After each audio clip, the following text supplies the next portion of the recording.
1 KG టమాటాలు ఒక కొంచెం అంత సాల్ట్ వేసి ఒక 1 అవర్ నానబెట్టిన. టమాటాలు కూడా మరీ మెత్తగా ఉండద్దు, మరీ గట్టిగా ఉండద్దు. కరెక్ట్గా 1 కేజీ తీసుకున్న. నార్మల్గా అంటే దూరగా ఉంటాయి చూడండి అవి 1 కేజీ తీసుకొని కడిగేసి బట్టలేసి మొత్తం ఆరనియాల. ఆరిన తర్వాత ఇట్లా బట్టలేసి తడిపోయేదాకా ఉంచాలి కొంచెం సేపు. ఇట్లా కట్ చేయాలి. ఒక్కొక్క టమాటాల 4 ముక్కలు చేస్తే సరిపోతుంది. 4 కాదు 8 ముక్కలు చేయాలి. ఇట్లా ముక్కలు కట్ చేసుకున్నాక కరెక్ట్ 1 కేజీ టమాటాలకి 1/2 కిలో ఉప్పు సరిగ్గా సరిపోతుంది. 1 గ్రామ్ కూడా ఎక్కువ అవసరం లేదు. కరెక్ట్ 1/2 కిలో ఉప్పు వేసి ఇట్లా మంచి కలిపేసి మంచి టైట్ మూత, కరెక్ట్ ఉన్న మూత పెట్టేసి ఉంచేయండి రాత్రంతా. రాత్రి ఉప్పు వేసి నానబెట్టిన కదా ఈ టమాటాలు, ఇప్పుడు ఒకసారి మంచిగా కలిపి అంటే చెయ్యి మంచిగా కడుక్కొని తడి లేకుండా తుడుచుకోండి. తుడుచుకున్న తర్వాత ఇందులోంచి టమాటాలన్నీ వాటర్ పిండేయాలి మొత్తం గట్టిగా. చెయ్యి కంపల్సరీ పెట్టాల్సిందేగా, చెయ్యి పెట్టకపోతే మాత్రం నడవది. గట్టిగా వాటర్ పిండేయాలి. ఎంత పిండగలిగితే మనం అంత పిండేసి అయితే ప్లేట్లల్లో లేకపోతే ఎండలో ఒక ప్లాస్టిక్ షీట్ కానీ ఏమన్నా వేసి ఎండబెట్టండి. నేను మాత్రం ప్లేట్లోనే పెడుతున్నా, ఎందుకంటే ఎండ ఎక్కడ పోతే అక్కడికి ప్లేట్లు తీసుకొని పెట్టచ్చని. ఈ రసంలోంచి మొత్తం టమాటాలు తీసేసి వాటర్ పిండేసి ఎండబెట్టిన తర్వాత దీంట్లో చింతపండు తీసుకొని మంచిగా క్లీన్ చేసుకోవాలా. కడుగొద్దు చింతపండుని, కానీ క్లీన్ చేసుకోవాలి మొత్తం. దాంట్లో ఉన్న నారలు గింజలు ఇట్లా వైట్ కలర్గా ఏమో ఉంటుంది కదా, అదంతా తీసేసి క్లీన్ చేసి ఒక క్లాత్లో వేసి తుడిచి ఈ వాటర్లో నానబెట్టాలి. ఈ చింతపండు 125 గ్రామ్స్ ఉంటుంది. అంటే కేజీ టమాటాలకి 125 గ్రామ్స్ చింతపండు సరిగ్గా సరిపోతుంది. దీంట్లో వేసి నానబెట్టాలి. ఈవినింగ్ వరకు ఇది నానాల, అంటే మన టమాటాలు ఎండే వరకు దీంట్లో నానుతుంది. ఇట్లా మొత్తం నీళ్ళు పిండేసి ఇట్లా విడివిడిగా పెట్టి ఎండలో పెట్టాలి ఈవినింగ్ వరకు.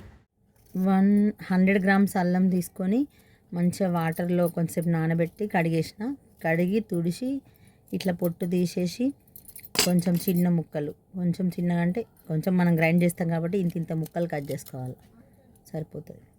ఇంకో 100 గ్రామ్స్ ఎల్లిగడ్డలు, అంటే 100 గ్రామ్స్ అల్లం 100 గ్రామ్స్ ఎల్లిగడ్డలు తీసుకొని ఎల్లిగడ్డలు కూడా ఇట్లా తీసేసి సరిపోతుంది. పొట్టు తీయకుండా నడుస్తుంది. ఇట్లా తీసి 70 అంటే కొన్ని ఏమో పక్కకు పెట్టుకొని మిగతావి అల్లం ఎల్లిగడ్డ 2 కలిపి గ్రైండర్ చేసేయాలి. అల్లం ఎల్లిగడ్డ ఇవి 2 ఒక దగ్గర కలిపి గ్రైండ్ చేయాలా. ఈ కొన్ని ఎల్లిపాయలు సపరేట్గా గ్రైండ్ చేసుకోవాలి. 50 గ్రామ్స్ పల్లి నూనె లేకపోతే నువ్వుల నూనె, సన్ఫ్లవర్ ఆయిల్ మాత్రం వేయకండి. ఒక 10 ఎండుమిర్చి, 25 గ్రామ్స్ కారం. నేనైతే 3 మ్యాంగో తీసుకున్నా, రెడ్గా ఉంటుంది, టేస్ట్ బాగుంటుందని. శనగపప్పు తాల్పు కోసం ఫస్ట్ అయితే కొన్ని ఎల్లిపాయలు ఫస్ట్ గ్రైండ్ చేసేద్దాం. ఇట్లా సపరేట్గా కొంచెం పేస్ట్ చేసి పెట్టుకున్నాం. ఇప్పుడు అల్లం ఎల్లిపాయ 2 కలిపి గ్రైండర్ చేయాలా.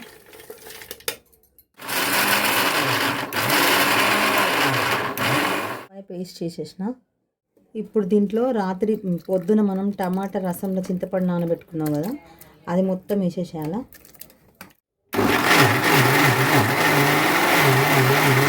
గ్రైండ్ చేసినాం కదా, దీంట్లోనే కారం వేసేసేయాలా. ఇప్పుడు ఆ చింతపండు పేస్ట్లోనే కారం వేసి మళ్ళీ ఒకసారి గ్రైండ్ చేయాలి. ఈ మొత్తం గ్రైండ్ చేసిన పేస్ట్ అంతా ఈ గిన్నెలో వేసేసుకోవాలి మొత్తం. నెక్స్ట్ మనం పొద్దంతా ఎండబెట్టుకున్నాం కదా టమాటాలు, ఆ టమాటాలు దీంట్లో వేసేయాలి. ఎంతవరకు ఎండితే అంతవరకు సరిపోతుంది. 1 డే ఎండబెట్టండి చాలు. మంచిగా కలుపుకోవాలా. హ్యాండ్ అనుకోకండి, హ్యాండ్ పెడితేనే మంచిగా కలుస్తుంది. స్పూన్తోనంటే మంచిగా కలవదు. చెయ్యి మంచిగా కడుక్కొని తుడుచుకొని కలపండి. పచ్చి చేతితో మాత్రం అస్సలే కలపొద్దు. ఇప్పుడు తాల్పు కోసం ఆయిల్ వేడి చేస్తున్నా. నూనె కాగింది. ఇప్పుడు ఆవాలు, పికిల్ కాబట్టి కొంచెం ఎక్కువ వేయండి ఆవాలు. నెక్స్ట్ జీలకర్ర కూడా కొంచెం ఎక్కువే పడుతుంది. తర్వాత పసుపు, కొన్ని అంటే ఒక 10 వరకు మెంతులు. ఇది మంచిగా ఫ్రై కావాలా, మరీ మాడగొట్టకండి, ఫ్రై కావాలి అంతే.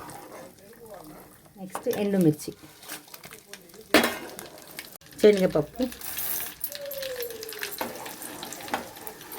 వేసేసినాం కదా, స్టవ్ ఆఫ్ చేసేసేయండి. ఈ వేడికే సరిపోతుంది.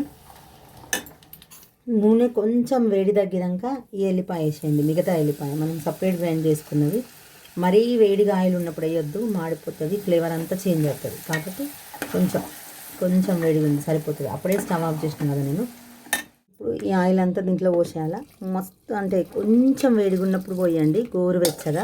మొత్తం చల్లగా అయిపోయినాక కాదు, అట్లని మొత్తం వేడిగా ఉన్నప్పుడు కాదు. ఇది మంచిగా నీట్గా కలుపుకోండి. ఫస్ట్ ఆయిల్ ఎక్కువ అనిపిస్తుంది, కానీ అస్సలే కాదు. మొత్తం కలిపేసరికంటే మొత్తం ఇది మొత్తం అబ్జర్వ్ చేసుకుంటుంది పికిల్ అంతా. మొత్తం నీట్గా కలిపేసుకున్న తర్వాత ఇట్లుంది.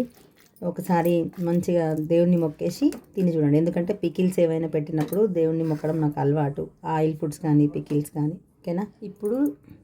ఇప్పుడే చేసినాం కదా, సాల్ట్ మీకు కొంచెం తక్కువ అనిపించచ్చు. ఎందుకంటే మనం టమాటాలకు ఎండలో పెట్టినాం కదా, టమాటాలు కొంచెం పీల్చుకుంటాయి సాల్ట్ని.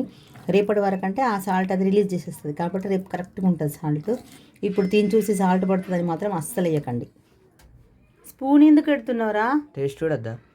చూడు ఎట్లుందిరా కళ్యాణ్? సూపర్. అవునా? ఇదంతా అయిపోయాక కొంచెం చల్లారినాక గాజు సీసాలో పెట్టుకోండి. ఒకవేళ మీ దగ్గర గాజు సీసా లేకపోతే ప్లాస్టిక్ దాంట్లోనైనా సరే, కానీ మూత మాత్రం గట్టిగా ఉండాలి. మీకు చెప్పడం మర్చిపోయినా, ఇది 6 నెలలు కూడా నిల్వ ఉంటుంది.